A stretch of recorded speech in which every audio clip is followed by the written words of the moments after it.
Hi, it's me again. Hello. And we are talking about what it's like being a non-rate in the Coast Guard. So, we came out of boot camp.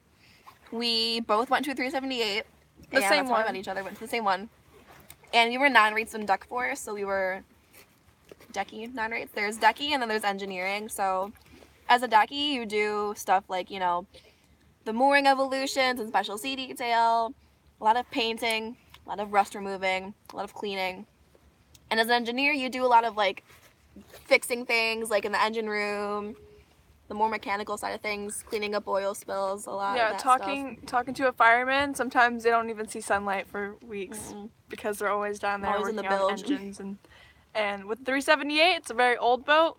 All 378s are pretty old. It's also a very big boat. Right, so they break down a lot and have a lot of issues. So engineers are really working hard. They're like what keeps the whole thing going. I wouldn't want to do it.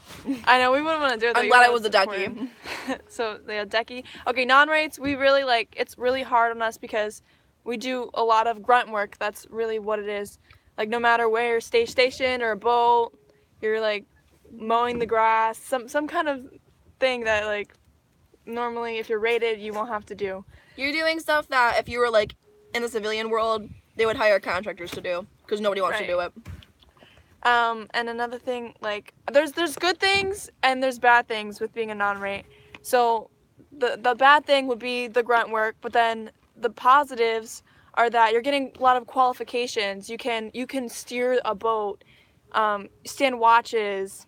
Watches, they can last, they're like 4 hours, and sometimes some people have to do them twice a day, so that's like 8 hours out of your day that you have to stand watch. And underway, that's at least once a day. That's pretty much universal throughout the entire fleet. So my experience, just personally, like everyone's experience is gonna be different, but mine, I hated it personally.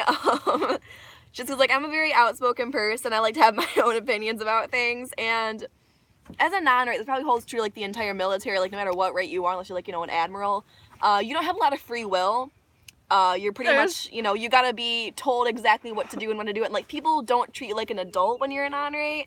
You're kind of not allowed to have your own opinions, like, speak out about things. So, to answer your question, Jim, I am glad I joined. Oh, yeah, still, okay, so being a non-rate, that's only, like, the beginning. Just, like, that's a third of your career. You have to start somewhere. That's the main thing. There's definitely things that I would change about it. Like, that's the thing. Like, if you start at the bottom and you know how it is, people respect you more once you get up there because they know that you went through it too. So once you are up there and come like a master chief or something, you could do something to change it. You can try to put your word out there. Like, maybe we can bring back striking a rate. We can learn on-the-job training when we're non-rate instead of just doing all the grunt work. Maybe stick with, I want to stick with the OS, or I want to hang out with the CSs and learn how they do their job. Like, learn the rate instead of doing things that you're not really gonna do for the rest of your career. I think the problem with our boat was we weren't really allowed to do things besides deck. So I was going OS. When my name the OS list the second day I was on the boat, and my supervisors knew that I was going OS. And when I asked them if I could, work with the OSs in radio or CIC, they're like, no, you gotta like paint today. So that was kind of a problem that I noticed. Right. So sometimes it felt that the things that they're making us do was just to kill time or just to make it like we're earning a paycheck to make us earn it.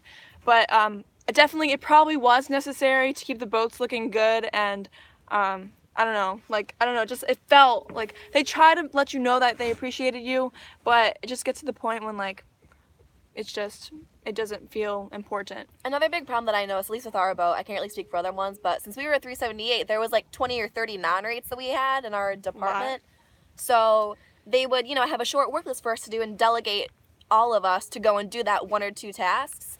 And then when it's done, we have like, 5 hours left to do nothing. And they don't want us to be in our berthings. They don't want us to be on the mess deck, so it's kind of trying to look, it's a lot of trying to look busy. It's funny when you're underway and we do boat lowering revolutions for boardings. We'll all be standing outside with the lines, and there'll be like 20 of us. It's just like 4 people who actually need to do line, but like the rest of us, like standing on the bulkhead, just looking around. Right. So with our life jackets on. Kind of take turns every time you do it, but it gets tiring. But and just sign up for whatever school you want. Try to definitely ask questions. As a non-rate, they tell you at boot camp, that's when you get to like really see what all the rates do. So definitely ask questions, talk to people, find out what you will be happy with for your career, because that's what you're going to be doing for as long as you're in the Coast Guard. Everyone says choose your rate, choose your fate, and it really holds true. There are some waiting lists that are 2-3 years, and there are some people who have been on our boat for 2 or 3 years just waiting for that school. Right, HS is a really long one, but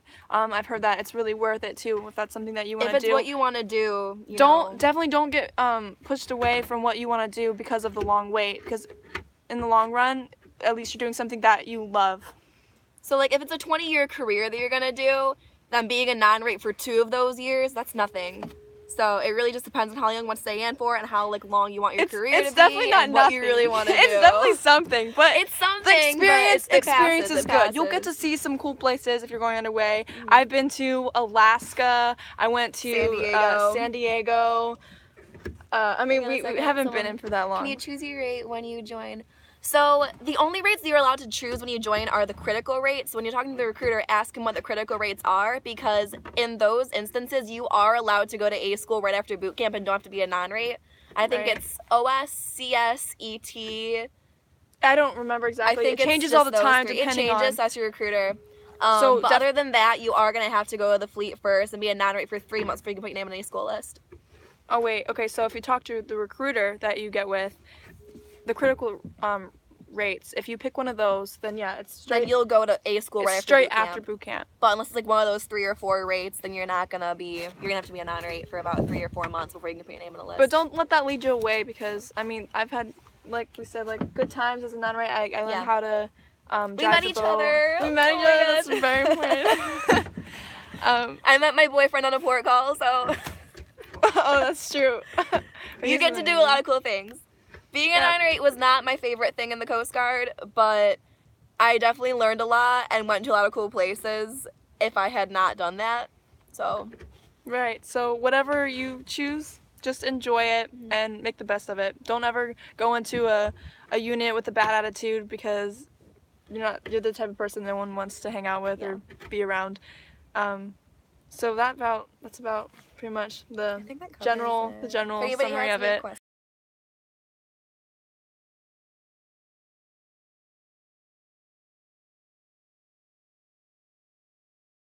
And have a great Coast Guard day. Have a great Coast Guard day. Bye.